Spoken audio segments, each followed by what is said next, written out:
जैसे कि आप देखो, जैसे सोडियम का इलेक्ट्रॉनिक कॉन्फ़िगरेशन हमें लिखना होगा तो कैसे लिखोगे आप? ठीक है, तो सोडियम का यदि इलेक्ट्रॉनिक कॉन्फ़िगरेशन लिखना हो तो पहले अगर हम देखें, अगर एक छोटा सा एटम बनाने की कोशिश करें, जैसे यहाँ हम देखते हैं, ये मान लो ये छोटा सा एटम है, एक न्यूक्लियस है, न्यूक्लियस के बाहर एक सेल है, ये दूसरा सेल है। ठीक है, हम जानते हैं कि फर्स्ट सेल में क्या होता है, 2 इलेक्ट्रॉन होते हैं, नेक्स्ट में 8 इलेक्ट्रॉन होते हैं, फिर नेक्स्ट में 18, फिर नेक्स्ट में 18, फिर 32, ऐसे करके होते हैं, इलेक्ट्रॉन फिलअप होते हैं। तो अगर सोडियम का इलेक्ट्रॉनिक कॉन्फ़िगरेशन लिखना है तो हम क्या हम लोग क्या करेंगे? उसके लिए आप स्टार्ट करो, जैसे पहले अगर फिलअप करना है इलेक्ट्रॉन का लोअर एनर्जी में करेंगे तो ये लोअर एनर्जी हो गया एक्चुअली। ठीक है, लोअर एनर्जी हो गया तो 1s2 2s2 2p6, क्योंकि देखो s में 2 इलेक्ट्रॉन होते हैं मैक्सिमम, और सेकंड सेल के s में 2 इलेक्ट्रॉन और p में 6 इलेक्ट्रॉन होते हैं, और 3s1। ठीक है, ऐसे होते हैं इलेक्ट्रॉन। अगर देखें एक तरह से देखो तो ये जो सेल होता है, ये ऑर्बिटल मैक्सिमम, इसमें कितने इलेक्ट्रॉन होंगे? 2। इसमें कितने होंगे? 2s2 में मैक्सिमम 2 होंगे, और p में 6 होंगे। आप ऐसे फिलअप करोगे, एक पहले फिलअप होता है, पहले क्लॉकवाइज ले लो, पहले सिंगल इलेक्ट्रॉन को फिलअप करते हैं, फिर इसके बाद पेयरिंग कराते हैं। ठीक है, ऐसे, और ऐसे में 1। ठीक है, ऐसे। तो एक्चुअली ये जो सेल है, अगर हम सेल के पर्पज़ से समझाने की कोशिश करें कि इसमें जैसे ये मान लो ये सेकेंड है, ये थर्ड सेल है, ये फोर्थ सेल है, ये फिफ्थ सेल है, ऐसे है।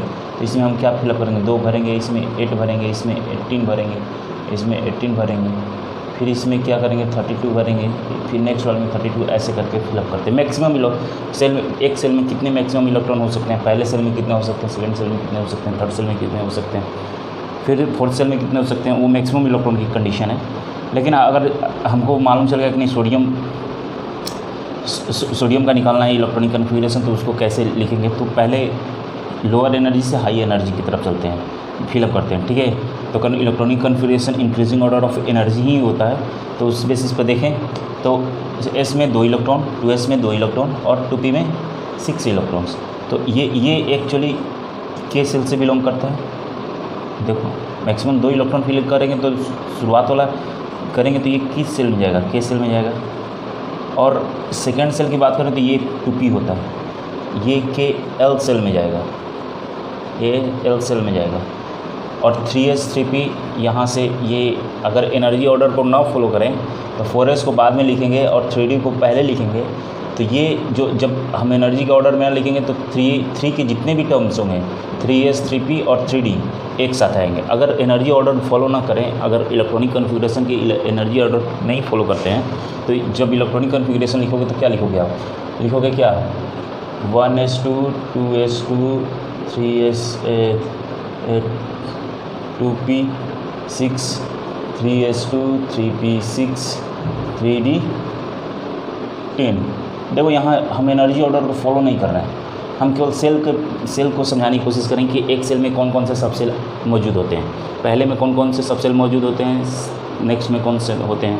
तो उस चीज़ को समझाने की कोशिश कर रहे हैं। ठीक है, 1s2 2s2 2p6 3s2 3p6 3d10 4s2 4p, यहाँ 4p 6 4p6 4d 10 4f 40 so on. हम केवल सेल समझाने की कोशिश कर रहे हैं कि एक सेल में, पहले सेल में कौन कौन से सब सेल आएंगे और उनमें मैक्सिमम नंबर ऑफ ऑर्बिटल क्या होंगे, वो चीज़ समझाने की कोशिश कर रहे हैं। तो अगर उस बेसिस को देखें तो ये के सेल से बिलोंग करेंगे, के सेल, और ये किससे बिलोंग करेंगे? एल सेल से। ठीक है, और ये किससे बिलोंग करेंगे? एम से। ठीक है, एम सेल से बिलोंग करेंगे। ठीक है, और ये किससे बिलोंग करेंगे? ये एन सेल से। बात आई समझ में? तो ये डिफरेंट टाइप ऑफ सेल, मतलब पहले सेल में अगर बात करें तो मैक्सिमम 2 इलेक्ट्रॉन हो सकते हैं। देखो दिख रहा है। सेकेंड में कितना दिख रहा है? ये इतना, ऐसे करके हम फिलअप करते चले जाते हैं। ठीक है, ये सेल को इंडिकेशन करने की तरीका है, बात आई समझ में। अगर एनर्जी ऑर्डर को फॉलो ना करें तो, एनर्जी ऑर्डर को फॉलो करें तो एक्चुअली ये मतलब इलेक्ट्रॉनिक कन्फिग्रेशन सही है। तो सोडियम का यदि इलेक्ट्रॉनिक कन्फिग्रेशन पूछे तो आप बता सकते हो क्लियरली कि ये होता है। ये जो इलेक्ट्रॉनिक कन्फिग्रेशन हम लिखते हैं, जब भी लिखेंगे तो low energy to high energy के रिस्पेक्ट में लिखते हैं। ठीक है, कभी कभी क्या होता है कि आप यदि नॉर्मल एलिमेंट और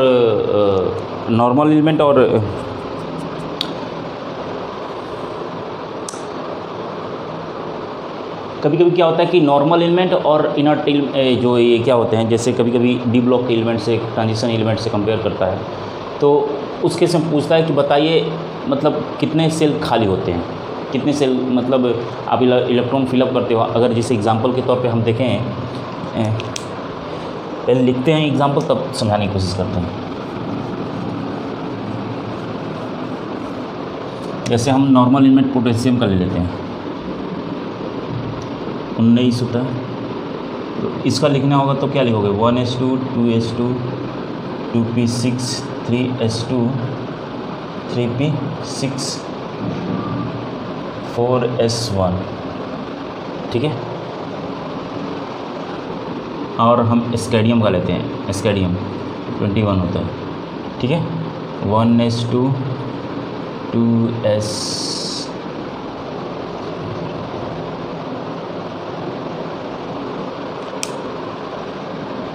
सॉरी यहाँ एग्जांपल हम लेते हैं, जैसे मान लो गोल्डन पी ब्लॉक के एलिमेंट भी लेते हैं 17, 1s2 2s2 2p6 3s2 3p5,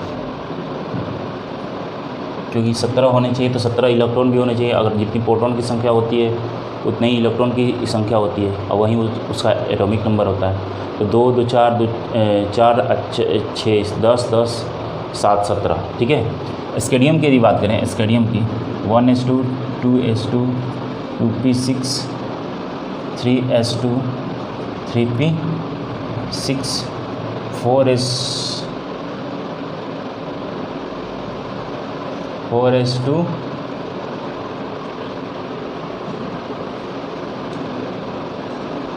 3d1। ठीक है, अब आपको समझाने की, ये on the basis of energy, on the basis of increasing order of energy. ठीक है, एनर्जी के बेसिस पे हम, जैसे मान लो कि ये पहला सेल है, के सेल, ये दूसरा सेल। ठीक है, ऐसे करते हैं। अगर हम इस एनर्जी ऑर्डर को फॉलो ना करें तब इसको कैसे लिख सकते हैं, पहले आएगा 1s2 2s2, अपने समझने के लिए कि कौन कौन से सेल ट्रांजिशन एलिमेंट के केस में खाली हो सकते हैं। अगर ट्रांजिशन एलिमेंट के यदि आप इलेक्ट्रॉनिक कन्फिग्रेशन लिखते हो तो ट्रांजिशन एलिमेंट के कौन कौन से सेल मतलब इनकम्प्लीट हो सकते हैं, और नॉर्मल एलिमेंट जो पी ब्लॉक से एलिमेंट बिलोंग करते हैं उनके सेल में कितने मतलब कितने सेल खाली हो सकते हैं, मैं बता रहा हूँ अभी। जैसे एग्जांपल के तौर पे मैं दे रहा हूँ 1s2 2s2 2p6 3s2 3p6 3d1 और 4s2 4p, यहाँ तो कुछ है नहीं तो हम भरेंगे नहीं, जैसे 4p 4d होंगे ऐसे करके। तो ये देखो के सेल है, ये देखो एल सेल है, ये देखो एम सेल है, और ये देखो एन सेल है। तो इस केस में ट्रांजिशन एलिमेंट का यदि आप इलेक्ट्रॉनिक कन्फिग्रेशन लिखते हो और इनकम्प्लीट मतलब पूरी तरह फिलअप नहीं है, तो उस केस में क्या होता है आपका मतलब जो फुलफिल ऑर्बिटल नहीं है, तो उस केस में क्या होता है आपका 2 सेल खाली होते हैं। पहले तो एम सेल खाली है, एम इसलिए खाली है क्योंकि डी में 10 होने चाहिए, मैक्सिमम 10 इलेक्ट्रॉन होने चाहिए, लेकिन है कितने, वही 1 है। 4p में 4 जो एन सेल है, एन सेल में 4s भी होता है, 4p भी होता है, 4d भी होता है, 4f भी होता है। तो p, d और f PDF तो पूरी तरह खाली है, और जो कंप्लीट फिल है वो कौन सा है, एस। तो अगर हम पूरी तरह अगर सेल मानते हैं तो ये सब जितने भी सब सेल हैं वो भी तो फिल होने चाहिए। तो एक यहाँ खाली है, तो यहाँ भी खाली, यहाँ भी खाली। अब देखो यहाँ भी खाली, 2 खाली हैं। लेकिन अगर हम P ब्लॉक की बात करें, नॉर्मल एलिमेंट जो P ब्लॉक से बिलोंग करते हैं उनकी बात करें, तो 1s2, 2s2, 2p6, 3s2 और 3p5। तो यहाँ देखो एक इलेक्ट्रॉन यदि आप फिल कर दोगे और तो ये कंप्लीट फुलफिल हो जाएगा। बात आई समझ में? ये P सबसेल के जो ऑर्बिटल होंगे कम्प्लीटली फुलफिल हो जाएंगे। लेकिन यहाँ जो 3D बचा हुआ है ये तो कुछ भी नहीं है, यहाँ तो इलेक्ट्रॉन ही नहीं है। तो इसका मतलब कि नॉर्मल एलिमेंट के केस में केवल एक सेल मतलब एक सेल का जो ऑर्बिटल होते हैं, या फिर कहेंगे एक सेल जो होता है इनकम्प्लीट होता है। लेकिन ट्रांजिशन एलिमेंट की बात करें तो आप समझ लेना, ट्रांजिशन एलिमेंट की यदि बात करता है तो 2 सेल क्या होते हैं, फुलफिल होते हैं। डायरेक्टली क्वेश्चन ये बताना कि नॉर्मल एलिमेंट के केस में एक सेल इनकम्प्लीट होते हैं, लेकिन ट्रांजिशन एलिमेंट के केस में 2 सेल इनकम्प्लीट होते हैं। ये K सेल हो गया, ये M हो गया, ये देखो N में देखो P तक तो पूरा कंप्लीट है, लेकिन D में कुछ एक भी इलेक्ट्रॉन नहीं है। नेक्स्ट चलते हैं। आई होप समझ में आ रहा होगा आप लोगों को। अगर नहीं आ रहा है तो बताना कैसे, मैं समझाने की कोशिश करूँगा नेक्स्ट वीडियो से, ठीक है। पूछा जाता है, क्वेश्चन पूछता है कि बताइए कंप्लीट फुलफिल ऑर्बिटल तो अब समझ में आ गया होगा, जैसे कि S सबसेल है, ठीक है, P सबसेल, D सबसेल और F सबसेल, ठीक है। S सबसेल में जो ऑर्बिटल होते हैं एक होते हैं, सिंगल होते हैं। P में क्या होते हैं, 3 होते हैं। और D में क्या होते हैं, 1 2 3 4 5 होते हैं। और F में ये होते हैं।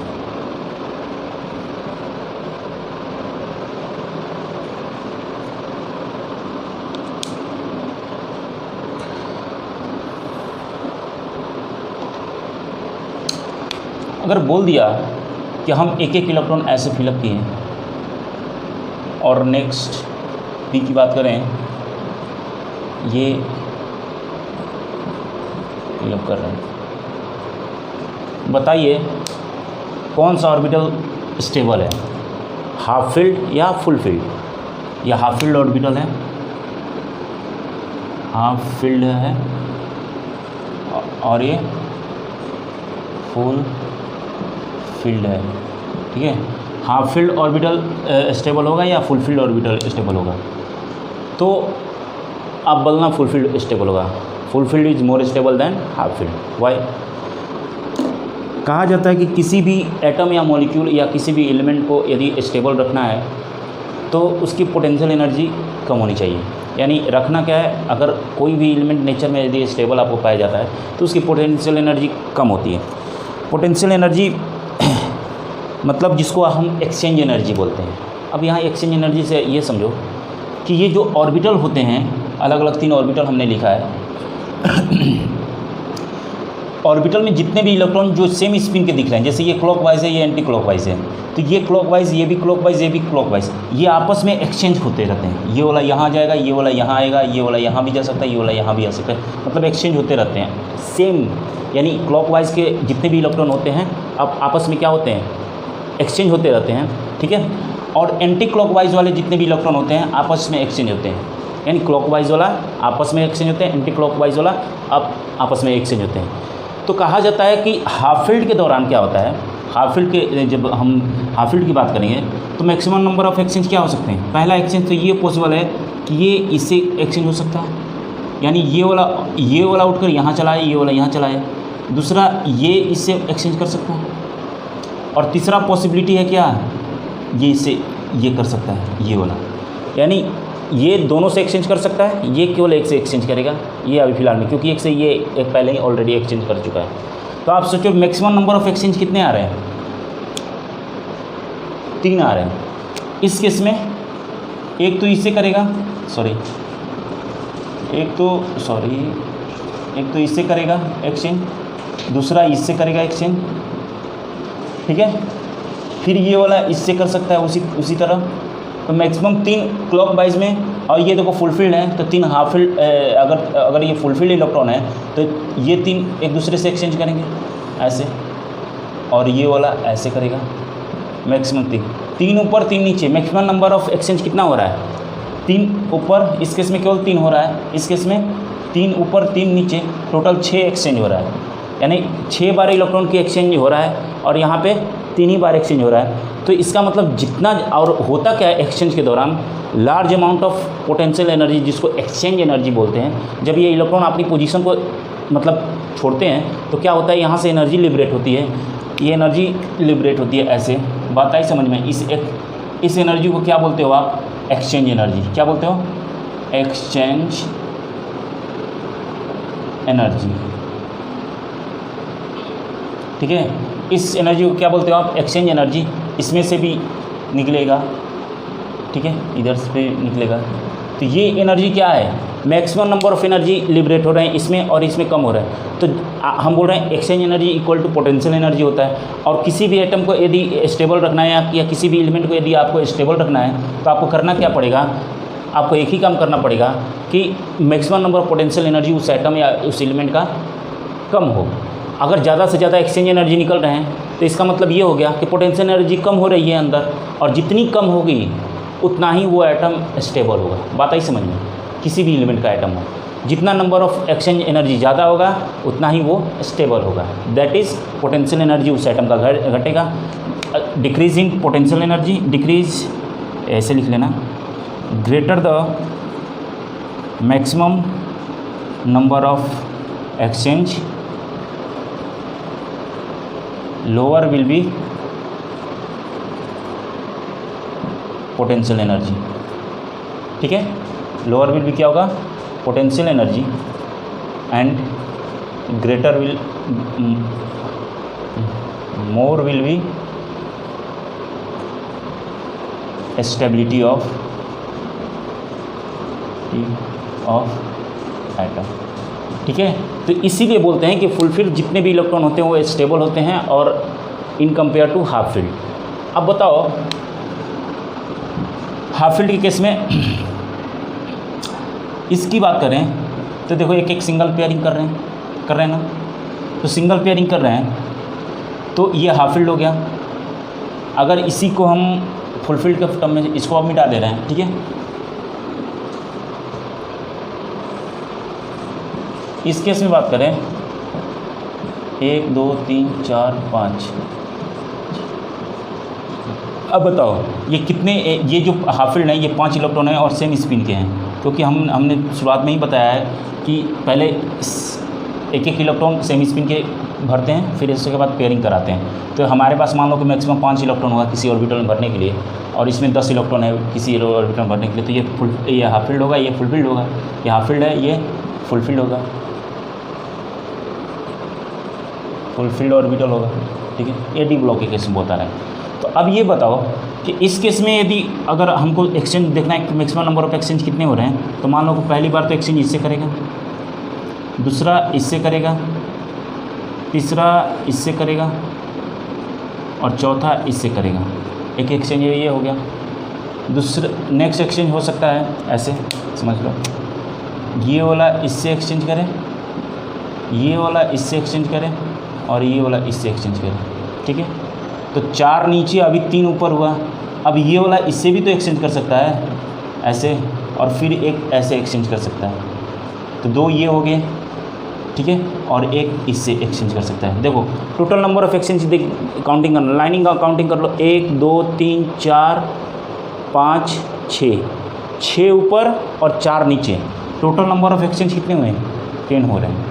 इस केस में 20 आएंगे। जब इस केस में कितने आएंगे एक्सचेंज? 20 आएंगे। तो अब बताओ कि यहाँ 10 एनर्जी 10 इलेक्ट्रॉन 5 इलेक्ट्रॉन 10 बार एक्सचेंज हो रहे हैं, तो मैक्सिमम नंबर ऑफ एक्सचेंज इतना यहाँ 10 है, और यहाँ जब पेयरिंग है तो यहाँ 20 होनी चाहिए, जस्ट अपोजिट, मतलब डबल। अब बताओ जब मैक्सिमम नंबर ऑफ एक्सचेंज यहाँ है तो नंबर ऑफ जो पोटेंशियल एनर्जी है यहाँ, या फिर कह सकते हैं एक्सचेंज एनर्जी यहाँ से ज़्यादा लिबरेट होगी। दैट इज पोटेंशियल एनर्जी की वैल्यू क्या होगी? इस एटम या इस ऑर्बिटल में कम होगी, और इस case in compare to half field, full field में पोटेंशियल एनर्जी की वैल्यू क्या होगी, कम होगी, सब बहुत ज़्यादा कम होगी, और in compare to half field, hence the full field is more stable than half field. ठीक है, अब आप बात करो एस ब्लॉक की, तो एस ब्लॉक में तो मैक्सिमम हम 2 ही इलेक्ट्रॉन फिलअप करते हैं ना, और दोनों तो अपोजिट स्पिन के होते हैं। तो क्यों यहाँ पे एक्सचेंज क्यों नहीं होता, क्योंकि यहाँ 2 ही इलेक्ट्रॉन फिलअप करते हैं, और 2 इलेक्ट्रॉन फिलअप करने के बाद ये किसी और अपने जिस जो अपने ही एस में मैक्सिमम एक ही ऑर्बिटल होता है, और एक ऑर्बिटल में 2 इलेक्ट्रॉन होते हैं, दोनों अपोजिट स्पिन के। तो यहाँ एक्सचेंज जो इलेक्ट्रॉन की जो एक्सचेंज होने चाहिए, यहाँ पॉसिबिलिटी नहीं है, क्योंकि दूसरा सेम स्पिन का कोई इलेक्ट्रॉन ही मौजूद नहीं होता। दोनों 2 होते भी हैं तो दोनों अपोजिट स्पिन के होते हैं, इसीलिए यहाँ पॉसिबल नहीं है, इसलिए इसकी बात नहीं करते हैं। इसकी बात इसलिए नहीं करते हैं क्योंकि अभी देखो कम्प्लेक्स होता है, और यहाँ पे इसकी डिफाइन भी नहीं किया गया है इसके बारे में। तो जब भी बात करते हो फुल फील्ड और हाफ फील्ड के केस में, तो पी और डी की ही बात करते हैं, क्योंकि ज़्यादातर। तो अब ये आपके दिमाग में ये चल रहा होगा क्वेश्चन कि चलो भाई, यहाँ पे ये जो पी का जो फुल फील्ड था मैक्सिमम 6 हो रहा था, यहाँ पे फुल फील्ड ऑर्बिटल था यहाँ पे, तो मैक्सिमम 6 एक्सचेंज चल रहा था। तो इसका मतलब ये हो गया मैक्सिमम 6 था एक्सचेंज, और यहाँ पे 3 था हाफ फील्ड में, और इस केस में 10 है, इस केस में 20 है। तो इसका मतलब ये होना चाहिए कि डी में अगर इसको बोले तो 3D 10 हो और 3D 5 हो, और अगर सिंपल एग्जांपल देते हैं, n लिख लो, बल्कि n लिख लो, n ऐसे लिख लो, np6 np3। तो इसका मतलब ये हो गया कि जो स्टेबिलिटी होनी चाहिए, स्टेबिलिटी का ऑर्डर जो होना चाहिए, nd is greater than order of stability. अगर आपको लिखना होगा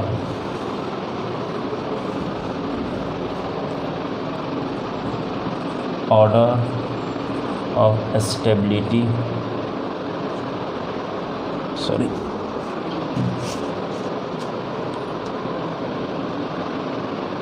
stability of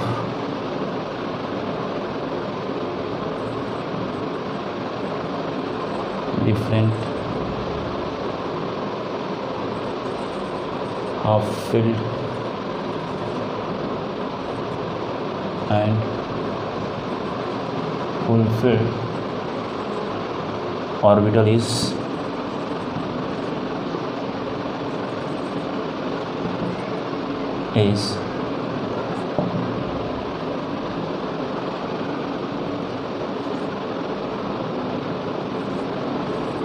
ND10 ND10 ND5 sorry ND5, ठीक है, और NP6 सॉरी NP6 ND5 और NP3। n की जगह आप जो भी सेल, जिस सेल की आप बात करना चाहते हो, जैसे आप तीसरे सेल की बात करना चाहते हो या 4th सेल की बात करना चाहते हो, तो n is the number of cell from which this electron are belongs. ठीक है, तो n उस सेल का नंबर मान लेते हैं कि न्यूक्लियस ये 4था सेल है, न्यूक्लियस हो गया, न्यूक्लियस ये पहला सेल, दूसरा सेल, तीसरा सेल, चौथा सेल। तो अगर चौथा सेल लोगे तो इसमें चौथा सेल में सारे मतलब पी एस भी आ जाएंगे, पी भी आ जाएगा, डी भी आ जाएगा और एफ भी आ जाएगा सबसे। तो मैं एज यूजुअली उन केस में उसके केस में मैं बता रहा हूँ कि अगर वैसे हो तो आप देख लेना। ठीक है, ये पहला, ठीक है, ये चीज़ है। तो इसका मतलब ये होना चाहिए, डिक्रीजिंग ऑर्डर अगर लिखना है तो डी वाले ज़्यादा स्टेबल होने चाहिए, P6 वाले ज़्यादा स्टेबल होने चाहिए और D5 वाले कम होने चाहिए। तो और इसमें सॉरी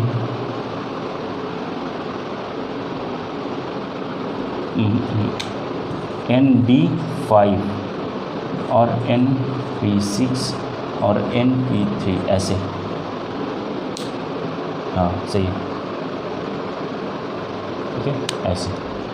अब देखो तो इसका मतलब ये स्टेबिलिटी होनी चाहिए ऑर्डर का, लेकिन एक्सपेरिमेंट जब साइंटिस्टों ने देखा तो ये चीज़ गलत था। ये मतलब होने तो चाहिए, अगर देखें एक्सचेंज में तो ND5 के हिसाब से देखो तो 10 एक्सचेंज हो रहा है, 4 नीचे 6 ऊपर, और इस केस में अगर डबल है इलेक्ट्रॉन और डबल अपोजिट स्पिन के हैं तो जो ऑफकोर्स इसमें 20 एक्सचेंज होंगे, और इसमें N6 वाले में 6 एक्सचेंज हो रहा है, और इसमें 10 एक्सचेंज हो रहा है, इसमें 20 एक्सचेंज हो रहा है इलेक्ट्रॉन का। इसमें क्या हो रहा है, 3 एक्सचेंज हो रहा है, मैक्सिमम 3 ही बार एक्सचेंज कर रहा है इलेक्ट्रॉन सब। तो अब बताओ एक्सचेंज के हिसाब से देखें तो जस्ट डिक्रीजिंग ऑर्डर आ रहा है, लेकिन जब देखा गया साइंटिस्टों ने जब इस चीज़ को ऑब्जर्व किया तो ऐसा नहीं है, मतलब ये ऑर्डर गलत था, मतलब ये ऑर्डर क्या था, गलत था। उन्होंने एक नया ऑर्डर दिया NP6 ND10 और NP3 और ND5। ये आपका एक्सपेरिमेंटल ऑर्डर है जो कि कई बार एग्ज़ाम में पूछा हुआ है। Which is the following decreasing order of stability. बताइए जो ऑर्बिटल दिए हुए हैं इसके स्टेबिलिटी का डिक्रीजिंग ऑर्डर लिखें। तो ये है आपका decreasing order. Maximum stability P6 में होता है, ND10 में होता है और P3 में होता है और ND5 में होता है, या फिर ऐसे NP3 बोल सकते हो। तो ये एक्सपेरिमेंटल है, अभी तक इसकी मतलब क्लियरली कट इसके मतलब अच्छे से अभी डिफाइन नहीं किया गया। और जब कोई भी एक्सपेरिमेंटल डाटा होती है तो आपको याद ही करना पड़ता है, इसके अलावा आपके पास कोई ऑप्शन नहीं होता। बात ही समझ में। नेक्स्ट चलते हैं।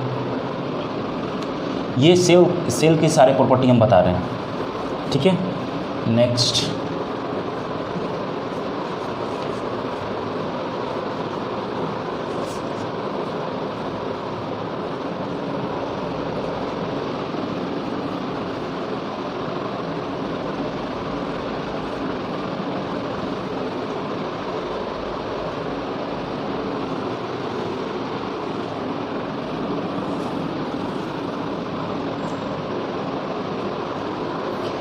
ये जितने भी प्रॉपर्टी हम बताएं केवल एटम को डिफाइन करने के बताएं कि सेल के अंदर क्या होते हैं। सबसेल होते हैं, सबसेल के अंदर ऑर्बिटल होते हैं, ऑर्बिटल के अंदर इलेक्ट्रॉन होते हैं। सबसेल कौन कौन से होते हैं, S subshell, P subshell, D subshell, F subshell. S में कितने ऑर्बिटल होते हैं, 2 होते हैं। पी में कितने होते हैं, तो 3 होते हैं। डी में कितने होते हैं, 5 होते हैं। एफ में कितने होते हैं, 7 होते हैं। ऐसे आप सारे चीज़ों को याद कर लोगे। फिर इसके बाद नेक्स्ट लेक्चर जो वीडियो को बनाएंगे तो उसमें आपको पीरियोडिक प्रॉपर्टी स्टार्ट करेंगे। और उस केस में क्योंकि आप जानते हो कि एटम के अंदर न्यूक्लियस होता है, न्यूक्लियस में न्यूट्रॉन और प्रोटॉन होते हैं, और फिर आउटसाइड द इलेक्ट्रॉन रिवॉल्व करते हैं। तो उस केस में हमें समझाने में आसान हुआ जो पीरियोडिक प्रॉपर्टी है। आई मीन जैसे इफेक्टिव न्यूक्लियर चार्ज हो गया, शिल्डिंग इफेक्ट क्या हो गया, एटॉमिक रेडियाई कैसे हम डिफाइन कर सकते हैं, कितना हो सकता है एटॉमिक रेडियाई, और एटॉमिक रेडियाई में कोवेलेंट रेडियाई क्या होता है, मेटेलिक रेडियाई क्या होता है। डिफरेंट टाइप ऑफ रेडियाई बताएंगे उस केस में, ठीक है।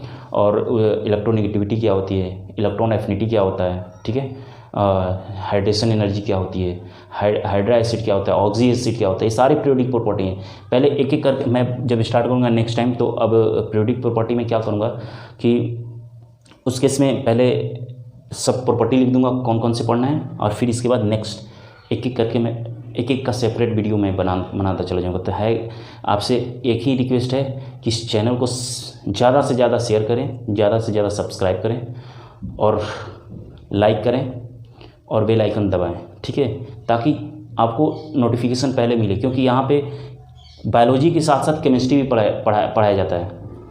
और क्योंकि आप यदि बायोलॉजी के स्टूडेंट हो तो केमिस्ट्री आनी ही चाहिए आपको, क्योंकि आप केमिस्ट्री यदि आपको केमिस्ट्री नहीं आती है तो इसका मतलब बायोलॉजी नहीं समझ में आएगी। 100% नहीं है, क्योंकि बायोलॉजी में थ्योरेटिकल जो पोर्शन होता है, जो क्या बोलते हैं क्लासिकल बायोलॉजी होता है, वो तो आप पढ़ लोगे, लेकिन जो थ्योरेटिकल क्या बोलते हैं उसको, जैसे कि अप्लाइड बायोलॉजी होता है, जैसे DNA हो गया, उसकी जो मॉलिक्यूलर स्ट्रक्चर क्या होते हैं, केमिकल फॉर्मूला क्या होता है, तो वो सारी चीज़ आपको याद करनी पड़ेंगे।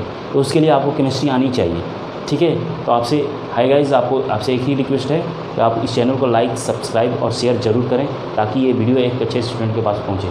बात आई समझ में? Okay, bye.